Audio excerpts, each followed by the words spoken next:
नमस्कार, traders diary में आपका स्वागत है। और कारोबारी हफ्ते का दूसरा दिन है। किस तरह आज बाजार ट्रेड करते हुए नजर आएंगे, इस पर तो हमारी नजर बनी रहेगी। पर सबसे पहले जान लेते हैं कि ग्लोबल क्यूज किस तरह से दिख रहे हैं। आशीष, कैसे रीड कर रहे हैं आप ग्लोबल संकेतों को? देखिए, संकेतों में काफ़ी हद तक ठीक ठाक नज़र आ रहा है, क्योंकि यूएस मार्केट में जिस प्रकार से आप देख रहे हैं कि यहाँ पर तेज़ी देखने को मिली थी। कल देर शाम को अच्छी तेज़ी के साथ नास्डैक को देखें, डाउ फ्यूचर्स को देखें, क्लोजिंग यहाँ पर देखने को मिली है। फ्यूचर्स का एक बार चेक ले लेते हैं कि स्पॉट के इंडाइसेस तो कल बढ़िया बंद हुए थे, लेकिन अगर फ्यूचर्स की बात की जाए तो फ्यूचर्स में जो है नास्डैक फ्यूचर्स और डाउ फ्यूचर्स यहाँ पर फिलहाल सपाट थोड़े से लाल निशान में कारोबार कर रहे हैं। लेकिन खास बात है कि भारत में जो कल महंगाई का आंकड़ा आया है वो अनुमान से काफ़ी कम आया है, तो स्थिति काफ़ी हद तक कंट्रोल में। बाजार इसको ज़रूर थोड़ा सा चीयर अप करते हुए नजर आएगा।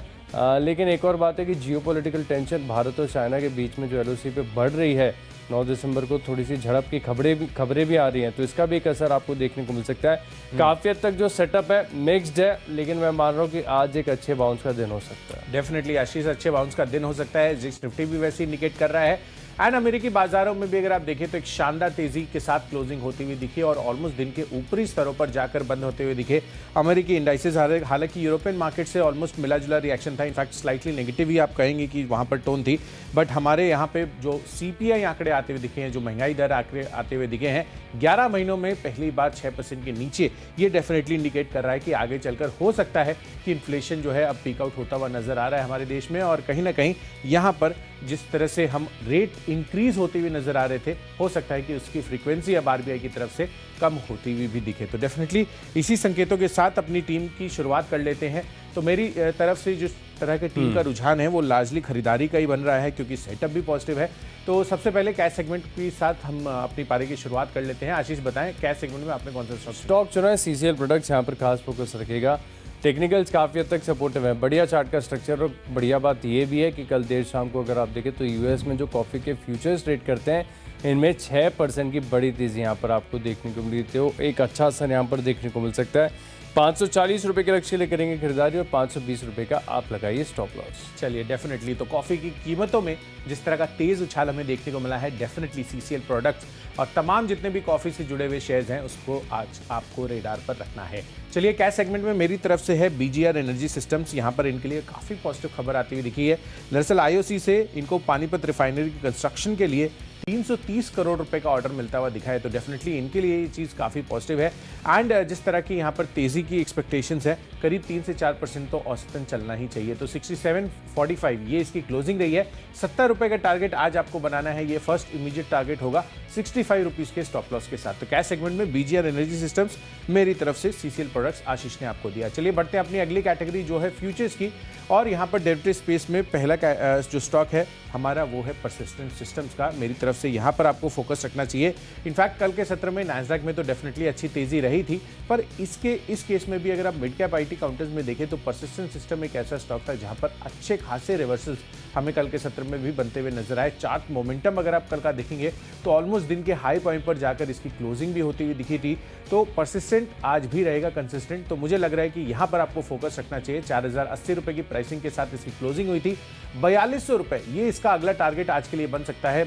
चार्ट सेटअप भी स्ट्रांग है और ग्लोबल बाजारों से भी अच्छे संकेत आते हुए दिख रहे हैं। तो इसको खरीदारी करनी है 4030 रुपये के स्टॉप लॉस के साथ। आशीष, आपने क्या लिया? देखिए, फ्यूचर्स में मैं चुन रहा हूँ एचडीएफसी बैंक को। यहाँ पर मैं मान रहा हूँ कि टेक्निकल सेटअप इतना अच्छा है कि स्टॉक को मिस नहीं करना चाहिए। और इनफैक्ट अगर बाजार में तेज़ी आती है, बैंक की तरफ से पार्टिसिपेशन बढ़ता है, तो एचडीएफसी बैंक ये कमाल कर सकता है। तेज़ी यहाँ पर आपको देखने को मिल सकती है।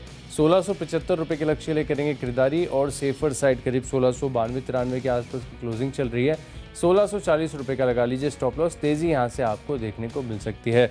अब बात करें ऑप्शंस की, तो जैसे कि आपने आईटी स्टॉक्स पर अपनी कवरेज दी, आईटी स्टॉक एक मुझे काफ़ी लंबे समय से पसंद है, वो है एल&टी टेक्नोलॉजी सर्विसेज। यहाँ पर आपको खास फोकस रखना चाहिए।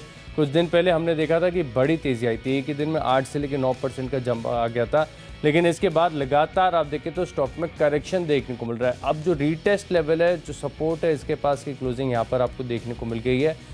लेकिन क्योंकि ओवरनाइट नास्डैक के फ्यूचर्स में अच्छी खासी तेज़ी देखने को मिली, स्पॉट इंडाइसेस वहाँ पर बढ़ के बंद हुए, तो एल&टी टेक यहाँ पर जो है 3,300 रुपये का 3,900 रुपये का जो कॉल ऑप्शन है, माफ़ कीजिएगा, यहाँ पर आपको करनी है खरीदारी। और मैं मान रहा हूँ कि दिन के दौरान हमें डिज़ायर्ड मूव अगर मिलता है तो इस कॉल ऑप्शन की वैल्यू बढ़कर करीब करीब 129 रुपये हो जाएगी। इस 100 रुपये का जो है राउंड फिगर आपको लगाना है स्टॉप लॉस। बिल्कुल, तो चलिए एल&टी टेक यहाँ पर दमदार तेजी की आसार लगा रहे हैं आशीष। और डेफिनेटली जब एल&टी टेक में इस तरह की तेजी की एक्सपेक्टेशंस है तो पेरेंट एल&टी इसको भी आपको फोकस में रखना है। यहाँ पर भी बेहतरीन तेजी आज के सत्र में बन सकती है क्योंकि पॉजिटिव ब्रोकरेज रिपोर्ट यहाँ पर आती हुई दिख रही है। गोल्डमैन सैक्स की तरफ से यहाँ पर रिपोर्ट आई है और यहाँ पर खरीदारी की राय तो इन्होंने बरकरार रखी है, बट टारगेट सिग्निफिकेंटली रेस किए 2140 ये पहले टारगेट था इनका। और अब आप ये देखिए यहाँ पर टारगेट लगभग 2500 रुपए के देते हुए नजर आ रहे हैं। 2460 रुपए के लक्ष्य गोल्डमैन सैक्स की तरफ से एल&टी पर आते हुए दिख रहे हैं। तो इस वजह से मुझे लग रहा है कि यहाँ पर आज इस पॉजिटिव ब्रोकरेज रिपोर्ट्स पर अच्छी तेजी बन सकती है। डेफिनेटली खरीदारी कर चलिए। 2160 रुपए का कॉल ऑप्शन है, 37.5 रुपए पर उपलब्ध। 50 रुपए का टारगेट बनाना है, 30 रुपए का आपको स्टॉप लॉस रखना होगा। तो चलिए, हमने पहले 3 जो कैटेगरीज है वो तो आपके साथ शेयर कर दी हैं, पर आगे आने वाली और भी कैटेगरीज है टेक्नो और फंडा पिक। बढ़ते अपनी अगली कैटेगरी जो है टेक्नो पिक और आशीष से जानते हैं कि उन्होंने इस कैटेगरी में कौन सा स्टॉक चुना है। कुशल, देखिए स्टॉक मैंने चुना है टेक्नोपिक के आधार पर, स्टॉक जहां पर कन्विक्शन काफ़ी ज़्यादा है। स्टॉक का नाम है पॉलीकैब इंडिया। यहाँ पर आपको करना है खास फोकस। कोई भी टेक्निकली फैंसी तर्क नहीं है मेरे पास, बड़ा सा सिंपल सा तर्क है। काफ़ी बार शो के दौरान चर्चा भी की है कि कोई भी स्टॉक अगर लाइफ आप ऑल टाइम हाई डेली या वीकली चार्ज पर आपको क्लोजिंग दे दे तो स्टॉक में आपको बढ़िया बस देखने को मिलता है। आप कल पॉलीकैब इंडिया आप देखिए 3-3.25% की तेज़ी के साथ बंद हुआ था। ऑल टाइम हाई ब्रेकआउट माना जाएगा, तो बड़ी आसानी से मैं मान रहा हूँ कि क्योंकि एफएनओ का स्टॉक है, फ्यूचर्स में भी आप पोजीशंस लेके चल सकते हो। और यहाँ पर 5% तक की जो अपसाइड है मुझे बहुत नियर टर्म में विजिबल आ रही है, तो खरीदारी करके चलेंगे। 2960 रुपये के लक्ष्य लिए और 2770 रुपये का आप लगाइए स्टॉप लॉस। चलिए, तो डेफिनेटली पॉलीकैब इंडिया यहाँ पर बहुत ही बेहतरीन ब्रेकआउट होने की तैयारी में है और डेफिनेटली यहाँ पर चार्ट स्ट्रक्चर काफ़ी मजबूत लग रहे हैं। टेक्निकल चार्ट्स के आधार पर मैंने स्टॉक चुना है डालमिया भारत का। डेफिनेटली कल जिस तरह की खबर आती हुई दिखी थी और हमारी खबर पर मोहर लगती हुई दिखी थी कि जेपी एसोसिएट्स के जो सीमेंट कैपेसिटीज़ है उसको डालमिया भारत खरीदने वाला है एंड बहुत ही बेहतरीन वैल्यूएशन पर यहाँ पर ये डील होती हुई दिखी है और इसका थम्स अप जो है काफ़ी सारी ब्रोकरेज हाउसेज भी देती हुई दिख रही है। इनफैक्ट सीएलएसए ने यहाँ पर आउट परफॉर्म की रेटिंग बरकरार रखते हुए टारगेट से 1810 रुपये से बढ़ाकर अब 2100 रुपये के कर दिया है डालमिया भारत के।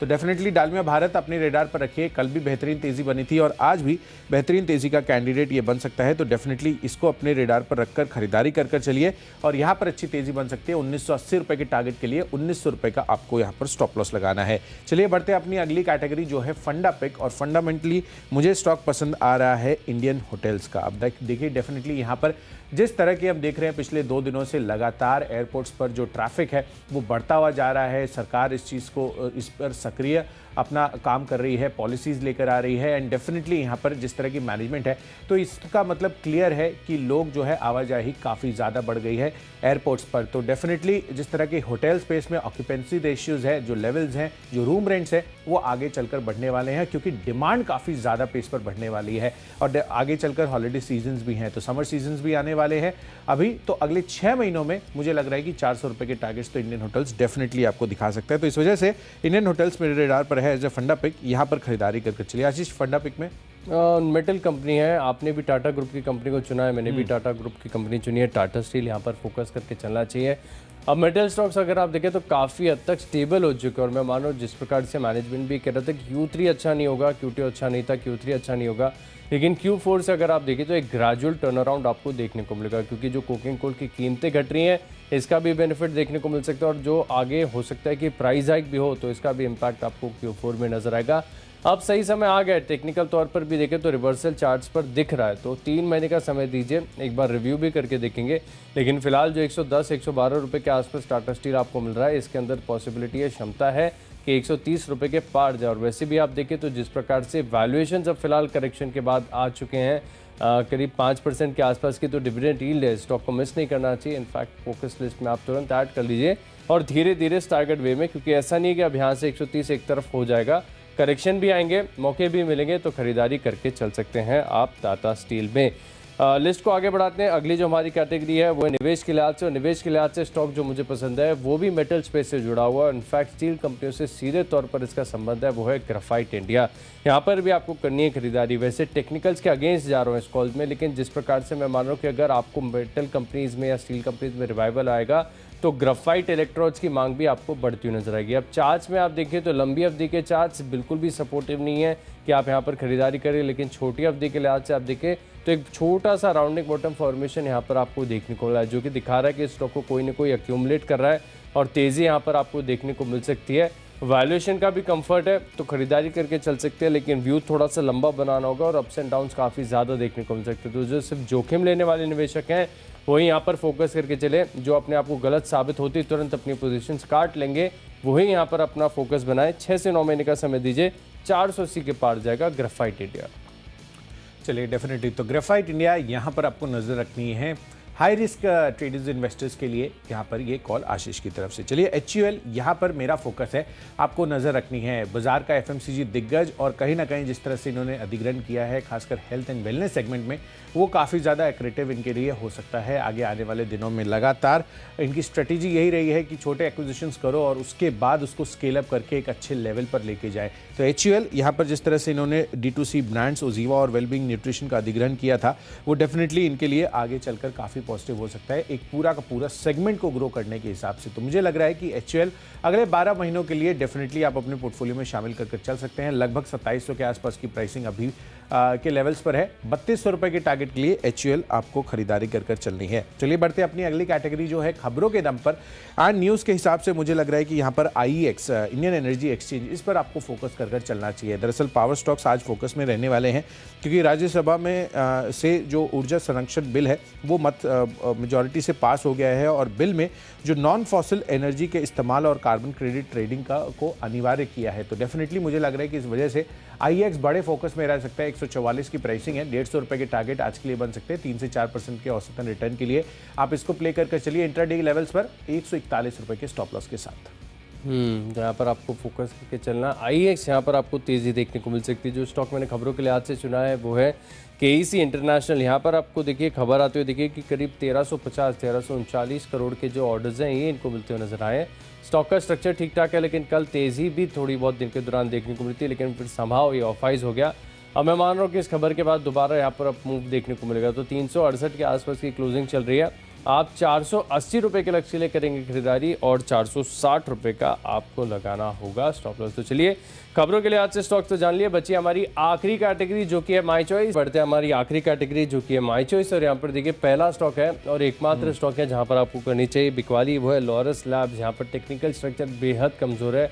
इनफैक्ट इस प्रकार का स्ट्रक्चर बना हुआ कि लगातार यहाँ पर गिरावट आपको देखने को मिल सकती है। तो बिकवाली करेंगे करीब 399 रुपये के लक्ष्य के लिए और 412 ये फ्यूचर्स में आपको लगाना है स्टॉप लॉस। यहाँ पर टेक्निकल स्ट्रक्चर जो है बेहद खराब, बेहद कमज़ोर, तो शॉर्ट पोजीशंस लेंगे आप लॉरस लैब में। अगला स्टॉक है GPIL। यहाँ पर गोदावरी पावर एंड इस्पात लिमिटेड। यहाँ पर आपको करनी है खरीदारी। फंडामेंटल्स ठीक ठाक है और इनफैक्ट यहाँ पर चार्ट्स पर देखें तो वीकली चार्ट्स पर एक डबल बॉटम फॉर्मेशन देखने को मिला था।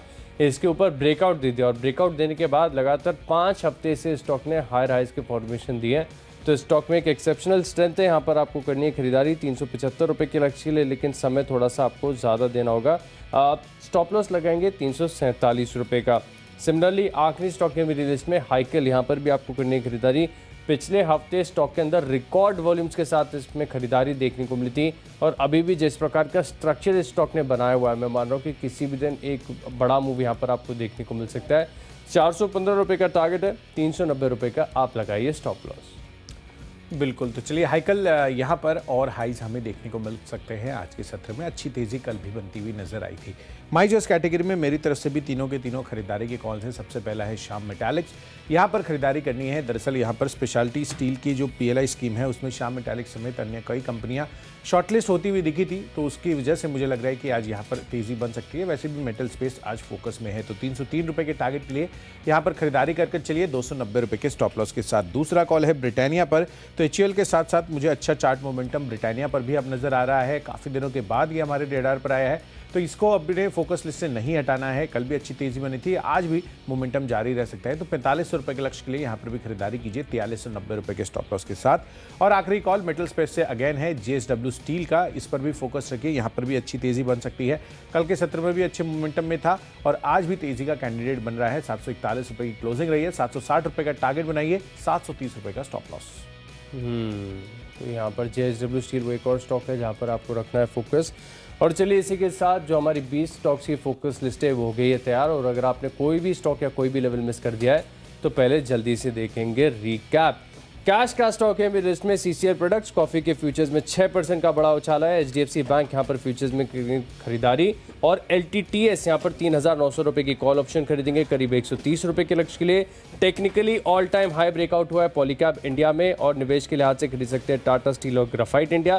केईसी इंटरनेशनल में खबरों का असर देखने को मिलेगा। लॉरस लैब्स टेक्निकल स्ट्रक्चर बेहद कमजोर है। जीपीआईएल में आएगी तेजी और हाइकल भी बड़े मूव के लिए हो रहा है तैयार। 415 रुपए का टारगेट है। इन 10 स्टॉक्स में मेरा कन्विक्शन सबसे ज्यादा है कैश का स्टॉक सीसीएल प्रोडक्ट्स। यहाँ पर आपको करने की खरीदारी अच्छे टेक्निकल्स हैं। कॉफी फ्यूचर्स में 6% की तेजी आई है। खरीदारी करेंगे 540 के लक्ष्य के लिए।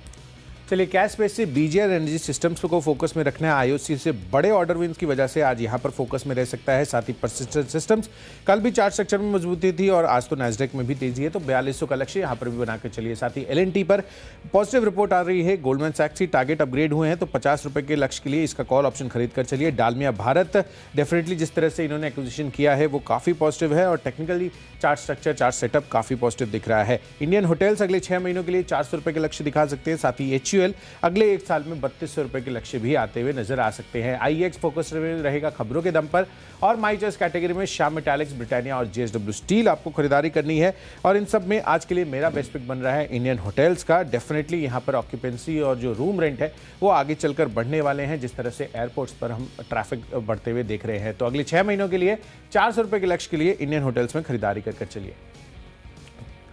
तो चलिए हमने सभी स्टॉक्स और उनके लेवल्स का तो रिकैप कर दिया है, पर एक बारी एसजीएक्स निफ्टी पर भी नजर डाल लेते हैं कि वहां पर किस तरह की स्थिति बनी हुई है। एसजीएक्स निफ्टी हम जब देख रहे थे शो की शुरुआत किए थे तो करीब 20 से 25 अंकों की तेजी थी और अभी हाल फिलहाल अगर आप देखें तो यहां पर अगेन अच्छी तेजी के साथ जो है कारोबार करते हुए दिख रहे हैं। लगभग 40 अंकों की तेजी और जिस तरह से शुरुआत हुई थी उसके बाद यहाँ पर कंटिन्यूअस गेंस हमें एसजीएक्स निफ्टी पर आते हुए नजर आ रहे हैं। तो डेफिनेटली कहीं ना कहीं लग रहा है कि जो बाजार से संकेत है वो पॉजिटिव साइड पर ही है। जो हमारा सीपीआई इन्फ्लेशन आंकड़ा आया है 11 महीनों के निचले स्तरों पर आता हुआ दिखा है। पहली बार 6% के नीचे यहाँ पर ये लेवल्स आते हुए दिख रहे हैं।